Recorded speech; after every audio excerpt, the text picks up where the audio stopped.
నమస్తే. COVID-19 cases ఏషియాలో అనేక దేశాల్లో బాగా వ్యాప్తి చెందటం భారతదేశంలో కూడా కొంచెం కలకలాన్ని సృష్టిస్తోంది. సో దీంట్లో భాగంగా మనం కొన్ని విషయాలు తెలుసుకోవాల్సిన అవసరం ఉంది. ప్రధానంగా సింగపూర్లో కేసెస్ సంఖ్య బాగా పెరిగింది. దాంతోపాటు హాంకాంగ్లో కూడా కేసెస్ పెరగడం జరిగింది. హాంకాంగ్లో అంతకుముందు నెలలో 6% ఉన్న టెస్ట్ పాజిటివిటీ రేటు ఇప్పుడు 13% వరకు వచ్చింది. అంటే 100 టెస్టులు చేస్తే దాంట్లో 13 పాజిటివ్ వస్తున్నాయి. సింగపూర్లో కూడా వీక్ ఆన్ వీక్ కేసెస్ పెరుగుతూ ఉన్నాయి. అలా ఇప్పుడు ఆల్మోస్ట్ ఒక 14,000 కేసెస్ దాకా ఒక వారంలో చూడటం జరిగింది. ఇది మాత్రమే కాకుండా హాంకాంగ్లో ఒక 31 కేసెస్ సీరియస్ అయినాయి. అందులో కొన్ని మరణాలు కూడా సంభవించినాయి అని తెలుస్తోంది. ఇండియాలో లేటెస్ట్ గణాంకాల ప్రకారం ఒక 257 కేసెస్ నమోదైనాయి అని తెలుస్తోంది. ఈ 257 కేసెస్లో మహారాష్ట్రలో, కేరళలో ప్రధానంగా ఎక్కువ కేసెస్ ఉన్నాయి.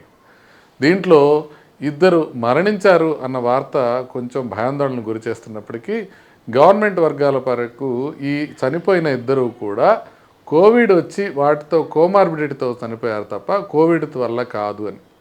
ముఖ్యంగా ఒక 15 ఏళ్ల అమ్మాయి నెఫ్రోటిక్ సిండ్రోమ్ అని కిడ్నీ ప్రాబ్లం ఉండి దానివల్ల చనిపోయారని ఇట్లా తెలుస్తోంది.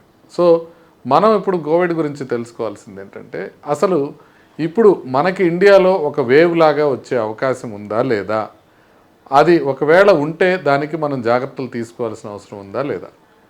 ఇండియాలో ఒక వేవ్ లాగా కోవిడ్ కేసెస్ మళ్ళీ 2020, 2021 లాగా మళ్ళీ వచ్చే అవకాశం చాలా తక్కువ.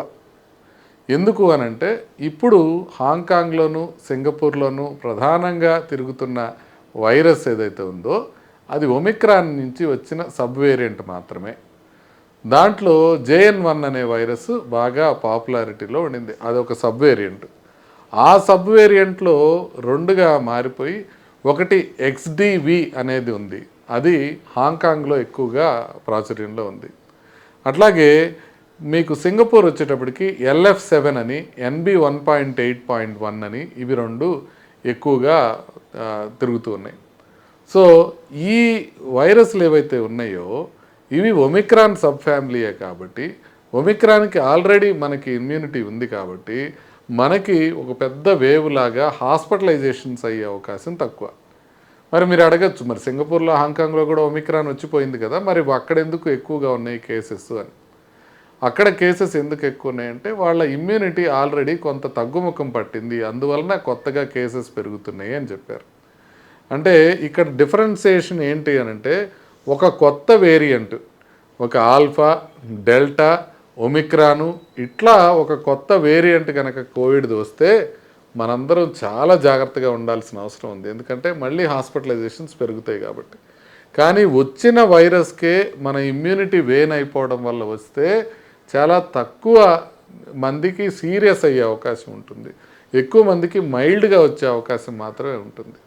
కాబట్టి ఇండియాలో ఆల్రెడీ మనకి రెస్పిరేటరీ ఇన్ఫెక్షన్స్ ఏవైతే ఉన్నాయో ఆ రెస్పిరేటరీ ఇన్ఫెక్షన్స్లో కొన్ని కోవిడ్ అయి ఉండొచ్చు, మనం టెస్ట్ చేస్తే కానీ బయటపడవు. ఇప్పుడు మహేష్ బాబు గారి ఇంట్లో ఎవరికో వచ్చిందనో, లేకపోతే మన క్రికెటర్ హెడ్ గారికి వచ్చిందనో కోవిడ్, ఇట్లాంటి వార్తలు మనం వింటున్నాం. ఇవి పర్వాలా, వాళ్ళు హాస్పిటలైజ్ అయిపోలా, వాళ్ళకేమీ సీరియస్ అవ్వాలా. సింపుల్గా ఇన్ఫెక్షన్ వచ్చినప్పుడు మీకు జలుబు చేస్తే మీరు టెస్ట్ చేసుకుంటే కోవిడ్ అయితే ఎలా ఉంటుందో వాళ్ళకు కూడా అట్లాగే. సో ఇప్పటికి మనం ఖచ్చితంగా భయాందోళనకి గురి కావాల్సిన అవసరం లేదు. కొద్దిగా నెక్స్ట్ ఫ్యూ డేస్లో కొద్దిగా టీవీలన్నింటిలో కొద్దిగా ప్రముఖంగా రావచ్చు ఈ వార్త. సో కోవిడ్ ఇలా వచ్చింది, ఇన్ని కేసులు వచ్చినాయి, ఈ వీక్లీ ఇన్ని పాజిటివ్స్ ఉన్నాయి, ఇంత పర్సంటేజ్ పాజిటివ్ ఉంది, ప్రజలు జాగ్రత్తలు తీసుకోమని చెప్పి ప్రభుత్వం చెప్పింది, ICMR ఇట్లా అంది, ఇట్లాంటివన్నీ రావచ్చు. కానీ ఇప్పుడే భయపడాల్సిన అవసరం లే, ఇప్పుడే మనం మాస్కులు కూడా పెట్టుకోవాల్సిన అవసరం లే. కాకపోతే 2 విషయాలు మనం జాగ్రత్తగా ఉండాలి. ఒకటి, మీరు సమ్మర్ కాబట్టి సింగపూర్ కానీ హాంకాంగ్ కానీ ప్లాన్ చేసుకున్నట్టయితే కొంచెం జాగ్రత్తగా ఉండండి. అక్కడికి వెళ్ళేటప్పుడు మాస్కులు ధరించి వెళ్ళాల్సిన అవసరం ఉంటుంది. ఆ కంట్రీస్లో మాస్క్ మ్యాండేట్ అనేది పెట్టారు కాబట్టి కొంచెం జాగ్రత్తగా ఉండాలి. అదేవిధంగా అక్కడి నుంచి కనుక మీకు జలుబు తీసుకొని రిటర్న్ వస్తే ఇక్కడ ఒక 3-4 డేస్ అది తగ్గే వరకు ఐసోలేట్ అయి ఉండడం బెటర్. ఎందుకంటే అక్కడి నుంచి కొత్త వేరియంట్ ఏది మన దగ్గర ఉత్పన్నం కాకుండా చూసుకోవడానికి. అంతకుమించి ఇండియాలో ఉండేవాళ్ళు ఇప్పుడే మాస్క్ పెట్టుకోక్కర్లేదు, కానీ గవర్నమెంట్ కొన్ని జాగ్రత్తలు తీసుకోవాల్సిన అవసరం ఉంది. గవర్నమెంట్ ఏం చేయాలి, ఒకటి వేస్ట్ వాటర్లో కోవిడ్ ఎంత ఉంది అనేది నగరాల్లో చూసుకోవాలి. సీవేజ్లో కనుక కోవిడ్ కనుక పెరుగుతూ ఉందంటే దానికి అది ఒక వేవ్ లాగా వచ్చే అవకాశం ఉంది అని. సో అది ఒకటి టెస్ట్ చేసుకోవాలి. రెండోది ఏం టెస్ట్ చేయాలంటే జెనెటిక్ టెస్టింగ్ చేస్తూ ఉండాలి. ఈ మ్యుటేషన్స్ టెస్ట్ చేసుకుంటూ ఉండాలి. ఇప్పుడు మనం JN1 వేరియంట్లోనే ఉన్నామా, LF7లోనే ఉన్నామా, లేకపోతే కొత్తది ఏదన్నా వస్తుందా అన్న విషయం ముందే తెలుసుకోవాలి. మనం డెల్టా అనే దాన్ని కనుక్కోవడంలో కొంత డిలే అవడంతో ఇండియాలో విపరీతంగా నష్టం సంభవించింది. ఇప్పుడు కొంచెం జాగ్రత్తగా ఉంటే ఒకవేళకు కొత్త మ్యూటెంట్ ఏదన్నా వస్తుంది అని అంటే అది ముందే కనిపెట్టినట్లయితే దాని పట్ల మనం జాగ్రత్త తీసుకునే అవకాశం ఉంటుంది. కాబట్టి ఇప్పటికిప్పుడు ఇండియాలో మాస్కులు కానీ మళ్ళీ వ్యాక్సిన్లు కానీ తొందరపడి చేసుకోవాల్సిన అవసరం లేదు. ఒకవేళ కనుక ఇది కొత్త వేరియంట్గా అది రూపాంతరం చెందుతున్నా, లేకపోతే కేసెస్ మరీ ఎక్కువగా వస్తున్నా అప్పుడు కొంత జాగ్రత్త తీసుకుంటే సరిపోతుంది. ఈ విషయంలో ప్రభుత్వం ఇస్తున్న మార్గదర్శకాలని ఎప్పటికప్పుడు తెలుసుకుంటూ ఉండండి. ప్రస్తుతానికైతే భయపడటానికి కానీ బాధపడటానికి కానీ ఎటువంటి ఆస్కారం లేదు. ఇప్పుడు కోవిడ్లో కొత్త లక్షణాలు ఏమన్నా వచ్చినాయా అనేది తెలుసుకోవడం ఒకటి ముఖ్యం. హాంకాంగ్ని, సింగపూర్ నుంచి అక్కడి నుంచి డాక్టర్స్తో మాట్లాడుతుంటే వాళ్ళు చెప్పేది ఏంటంటే సహజంగా కోవిడ్కి మనకు తెలిసిన లక్షణాలే వీటికి కూడా వస్తున్నాయి. అంటే జలుబు చేయటం, దగ్గు రావటం, తర్వాత కొంత శ్వాసకోశ సంబంధించిన సమస్యలు ఇలాంటివే వస్తున్నాయి. ఇది స్మెల్ కానీ లేకపోతే టేస్ట్ కానీ అంత ఎక్కువగా ఎఫెక్ట్ చేయటం లేదు. ఇంతకుముందు స్మెల్ పోతే కోవిడ్ అనుకునేవాళ్ళం. ఇప్పుడు ఈ వేరియంట్తో స్మెల్ పోవడం అనేది పెద్దగా జరగడంలా. అది హాంకాంగ్లో, సింగపూర్లో రెండిట్లో వేరియంట్స్లో కూడా అదే మనకు తెలుస్తూ ఉంది. అంతేకాకుండా చాలా ఎక్కువ మందిలో చాలా మైల్డ్గా ఇది వచ్చి వెళ్ళిపోయే అవకాశం ఉంటుంది. ఇది రేర్గా మాత్రమే సివియర్ అయ్యే అవకాశం ఉంది. రేర్గా మాత్రమే హాస్పిటల్లో అడ్మిట్ అయ్యే అవకాశం ఉంటుంది. రేర్గా మాత్రమే మరణాలు సంభవించే అవకాశం ఉంటుంది. ఆల్రెడీ హాస్పిటల్స్లో కొంత రెస్పిరేటరీ ఇన్ఫెక్షన్స్తో ప్రజలు అడ్మిట్ అవుతున్నారు. అయితే అడ్మిట్ అయిన ప్రతిదానికి కూడా మనం ఇప్పుడు దాకా కోవిడ్ టెస్టింగ్ అనేది చేయడం లేదు. అయితే కోవిడ్ టెస్టింగ్ కంపల్సరీ చేయాలన్న నిబంధన గవర్నమెంట్ నుంచి కనుక అడ్మిటెడ్ పేషెంట్స్కి వస్తే, అంటే సారీ అంటారనమాట, సివియర్ అక్యూట్ రెస్పిరేటరీ ఇన్ఫెక్షన్స్ అని, ఇలా వచ్చి అడ్మిట్ అయిన వాళ్ళకి కనుక కంపల్సరీ అందరికీ మనం కోవిడ్ కనుక టెస్ట్ చేసుకునే అవసరం కనుక ప్రభుత్వం కల్పిస్తే మనం ఇంకా ముందే ఈ కోవిడ్ ఇంకా సీరియస్ అవుతుందా లేదా అనే విషయాల్ని మనం గమనించవచ్చు. ఇకపోతే వ్యాక్సిన్స్ విషయంలోకి వస్తే మనం కొన్ని జాగ్రత్తలు తీసుకోవాలి. మిగతా ప్రపంచ దేశాల్లో JN1 వేరియంట్కి వ్యతిరేకంగా వ్యాక్సిన్స్ వేయడం జరిగింది. అది ఫైజర్ కంపెనీలో ఉంది. ఫైజర్లో మొదటి 2 డోసెస్ వేసుకున్న వాళ్ళు JN1 బూస్టర్ని తీసుకున్నారు. అయితే ఇప్పుడు ఇండియాలో JN1 బూస్టర్ అవైలబుల్ లేదు.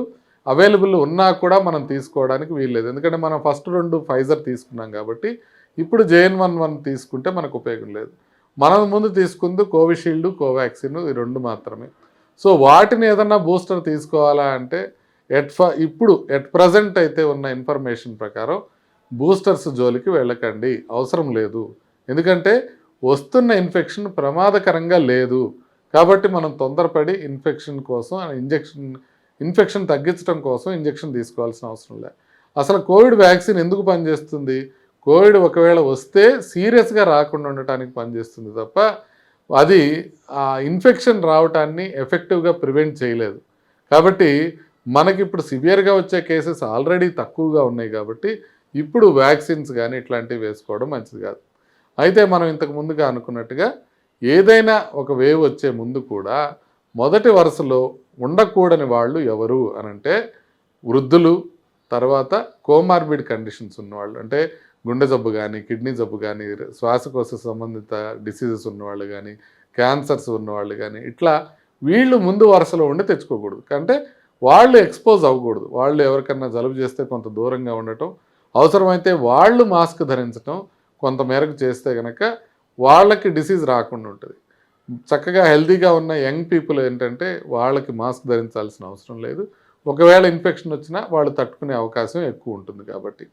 కాబట్టి at this point of time panic అనేది అస్సలు అవసరం లేదు. కేవలం తెలుసుకోవటానికి, ఇన్ఫర్మేషన్ తెలుసుకోవటానికి మాత్రమే ఆసక్తి చూపించండి.